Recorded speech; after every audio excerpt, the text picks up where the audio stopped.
the biggest thing was I saw my grandfather after he passed away in a movie theater.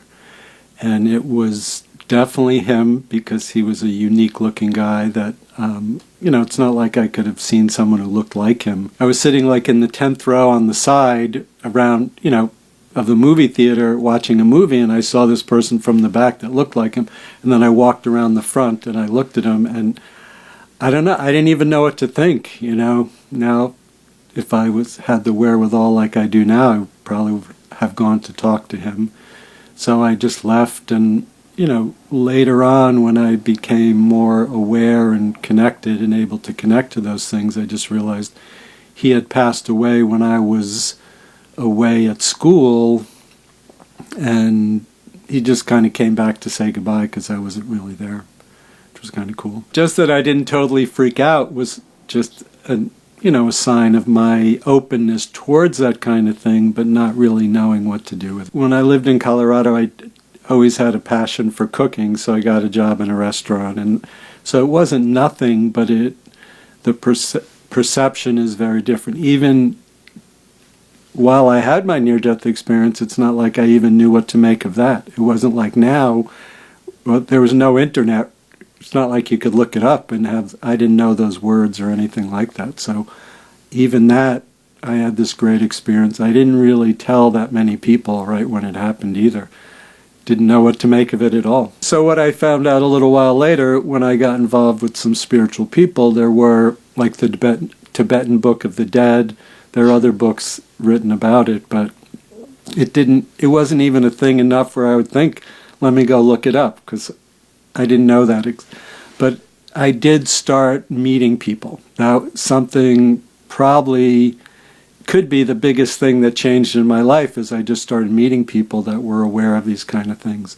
Something that was really, it's so cool that it happened, and it happened many years ago, but not till maybe within the last year and a half did I realize, wow, this was another amazing thing. This woman showed up at my door, knocked on the door without me looking, without me doing anything, and basically said to me, my sister told me some cool things about you. And her sister was one of the few people I mentioned my experience to. And this woman at the door said, I know this person who teaches about things like that. And I needed to know, but I didn't do anything to even initiate this contact, so it was kind of cool that someone just showed up at my door. I was living in Colorado at the time. I grew up, spent my childhood in the northeast of the United States in Westchester, New York. My roommate in Colorado was also, a friend from my childhood, so we came back east to see our parents for a little while. We drove in his car, so we had just driven, 2,000 miles straight without stopping. And we both went home to rest for a little while. He dropped me off at my parents'. And I don't remember how, but we found out about this party one of our friends from high school was having. So we decided to go. I took my mom's it was a Ford Bobcat. We went to this party. We were definitely smoking and pot and drinking and some other things. So I was a little high. I didn't feel like I was that high, but I kind of liked the young lady who was having the party, so I pretended I couldn't drive. So I asked my friend to drive me home so I could go back to the party the next day and basically flirt with the girl who was having the party. Almost back to my parents' house, I realized my sister needed to use my mom's car the next day, and I said to my friend, drive me back, I got to get the car. And he drove me. I explained that I was pretending, or I thought I was pretending I was too high to drive. So I went back to the party. I still have an image in my mind of, after that I went in, to tell her I was taking the car. I can still see the party in my mind when I check my memory. And, I look at it now, I should have never been driving because it was kind of extra bright and a little hazy, like when you drink too much. But I remember walking towards a door. The next thing I remember, I was out of my body, looking down on the car. The Bobcat was smashed, and it looked like no one could have survived. My body was leaning against a tree with my legs straight out this way, and a police officer was like crouching over me, like he was, looking at me. I never checked. I assumed he pulled me out of the car. But I was looking down. All of this seemed fine. I was in white light all around me, down where my body and the car was. It was nighttime and dark. And behind me was this big circle of a different shade of white. And within there was like a being, like a full body silhouette of a person or being with, still another shade of white light kind of radiating off of that. The feeling was amazing. Just like, I start to say it, something in me kind of starts to shiver a little bit because I still use that to connect to that incredibly loving, warm energy, like everything was okay. I was okay. The car was okay. My body, even though my head was smashed open, was okay. And life, everything was okay. And I just seemed to understand things. Like, in my early 20s, it was, a job, family, all this stuff. I guess still, those were always a concern. But everything just seemed to make sense. The being behind me, and I don't know how long ago, but someone finally said, so you could see behind you. I didn't even really think of that. It just, I knew what was behind me. It's almost like I could see three-dimensionally, but I was looking this way. And the being behind me said, you have to go back. Your Father wants you to stay. I knew right at that moment the Father was God, not my physical father. And I went back into my body and then came to 3 days later in the hospital. There seemed like it could have been forever or not at all. So the thing where people talk about there was no time, that I definitely experienced right then also. I did not know what to think of this.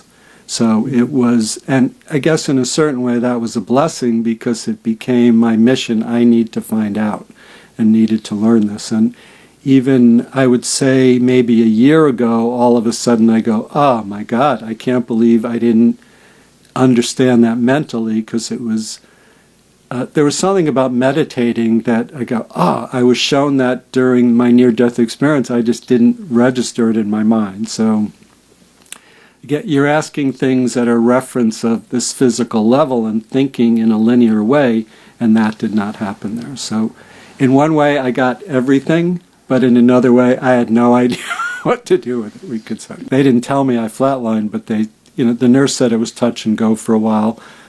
The neurologist looked at me with this big smirk on his face that I could still remember. He said, you're lucky. This woman showed up at my door and introduced me to this teacher, and right away he started talking about this stuff. So it was something, I talk about I was connected into the invisible internet, that spiritual internet, and he did not use the term near-death experience either, but he had a similar experience, and a lot of the people in the little groups that he taught had near-death experiences also. As I was born in a Jewish family, he was an Islamic teacher. Again, didn't really matter to me. This truth, this knowing, this loving, I'm still always, I don't even want to pin it down too much because it's not a pinnable down thing. It's this moving, growing, loving, warm, wonderful thing. So interestingly, right away he started to talk to me about Mary. And as soon as he did, I felt, and how he would talk like Mary was so open to God's love that she let the Christ energy in. I go, that is what happened to me in my near-death experience. Then he talked to me about Jesus, and I go, that being behind me was Jesus. And I just knew that. I know that now. The ocean of divine love and benevolence that he talked about, that was the white light around me. So it started to give me a mental reference and words to use to understand more of what happened and how to explain it. My dad recently passed away like about a week ago. Some nice things with him is when I first told, so I'm a minister, and when I thought it would be such a big deal to tell him this, because after my near-death experience, I considered myself before that to be Jewish, not that I was that into it, but starting to believe in Jesus is a whole different thing. And when I wanted to tell my dad I was a minister, and when I told him I was, without missing a beat, he said, "Do you have to pay income tax?" I thought he'd be so upset about that I, was doing something Christian, and he was more the typical Jewish businessman. Later on in life, he started to become a much more loving man. When he was in his early 80s, he met this woman and really fell in love with her, and he really changed. He must have looked me up online. He started to talk to me about my near-death experience, and in his desire to love and connect with me, which was really nice, he started to say he had a near-death experience, but his was he fell asleep while driving one time, and the gravel, his car pulled off the road, the gravel hit the bottom and woke him up. So he didn't really have a near-death experience how we talk about it, but he said, if the gravel didn't wake me up, he probably would have died.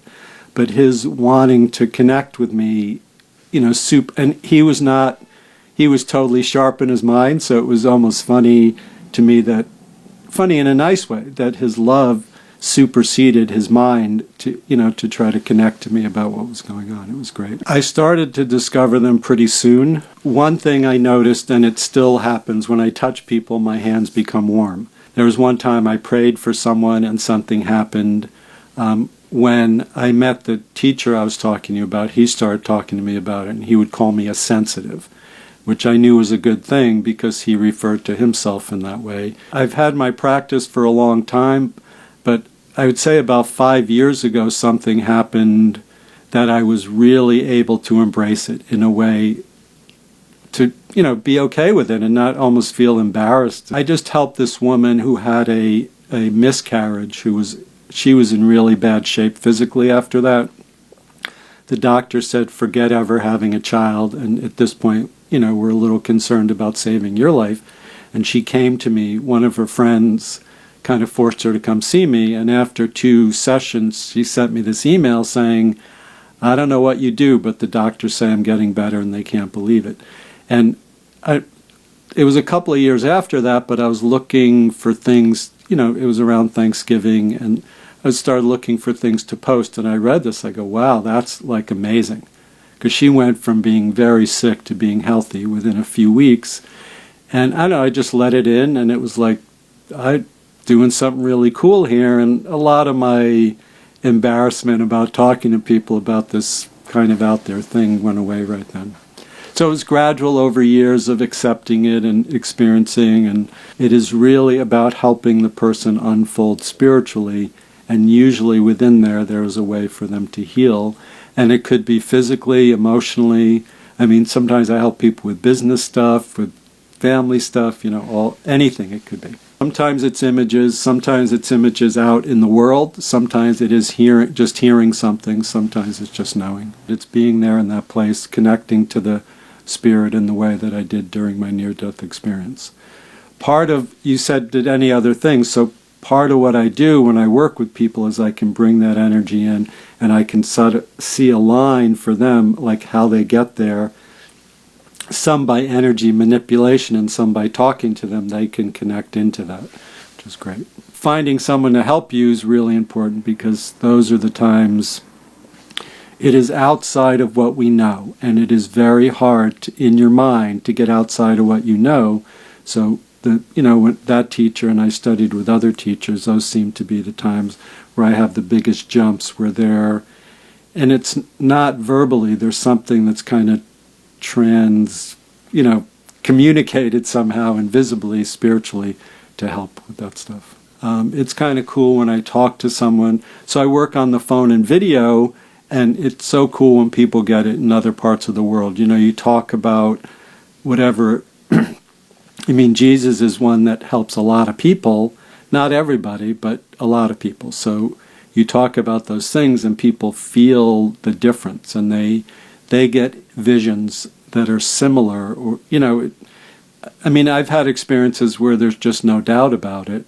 There are angels around, there's archangels. There are the dark things in the spirit also that affect us in a negative way. Thankfully, the light wins out over dark. The closest thing I can imagine to it is how much I love my daughter.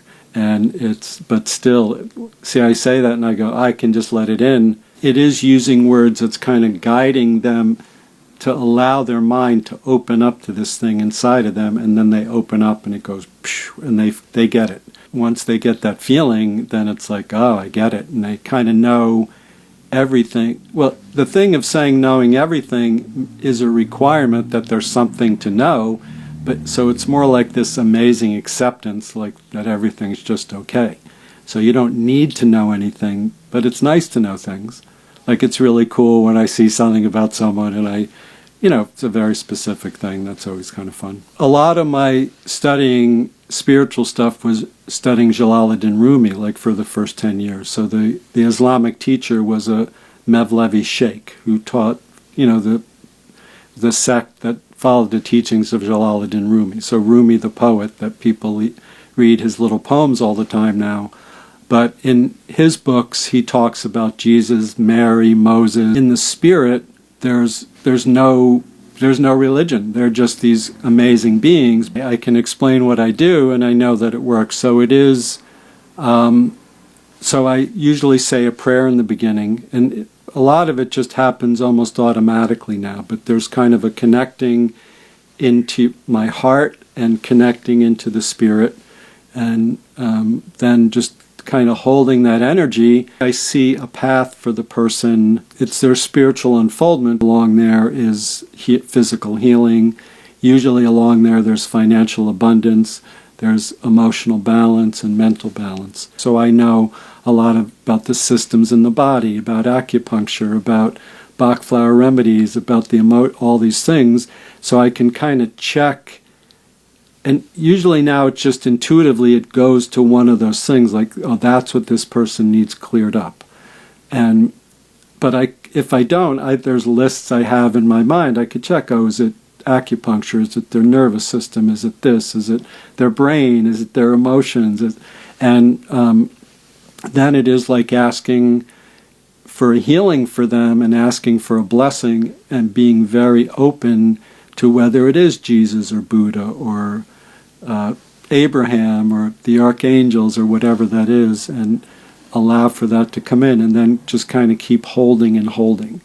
And it puts this energy around them.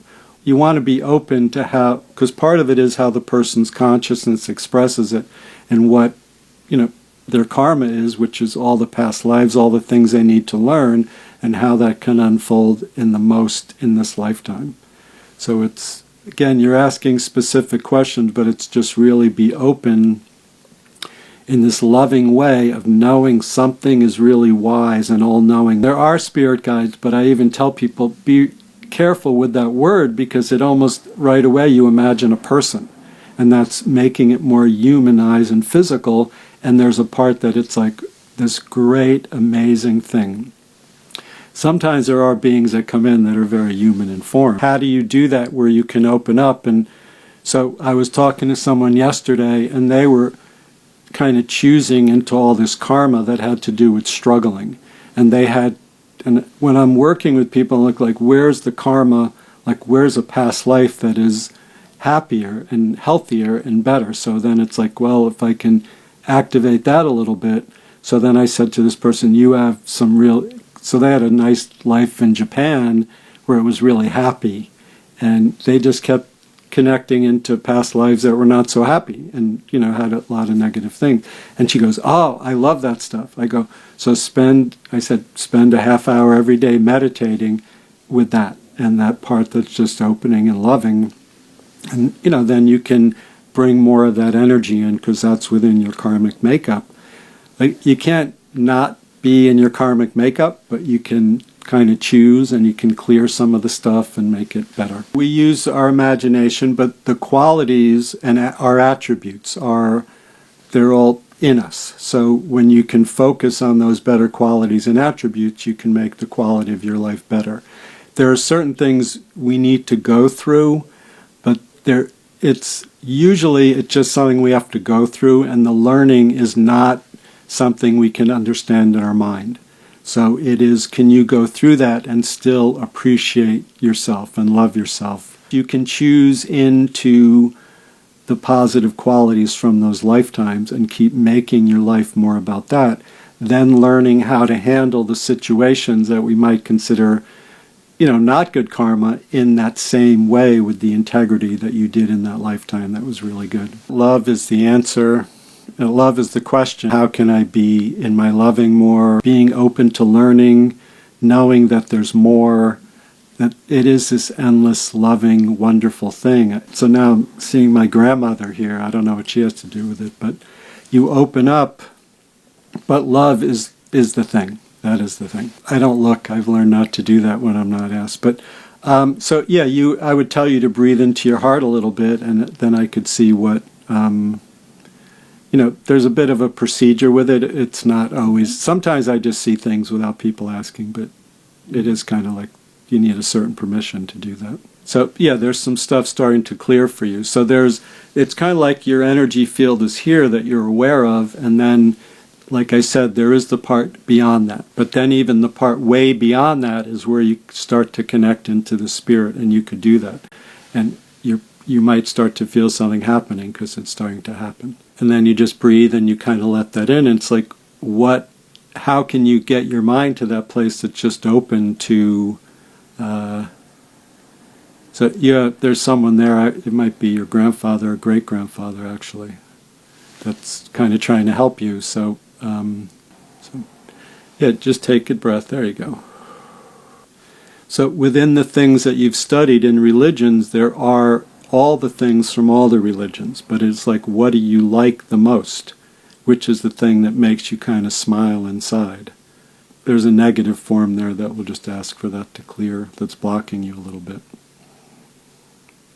So your energy field's nice and expanded. So there is a part of it that we almost like it's more of our imagination up into the spirit. Even it's like our spiritual mind, and then you can start to get information.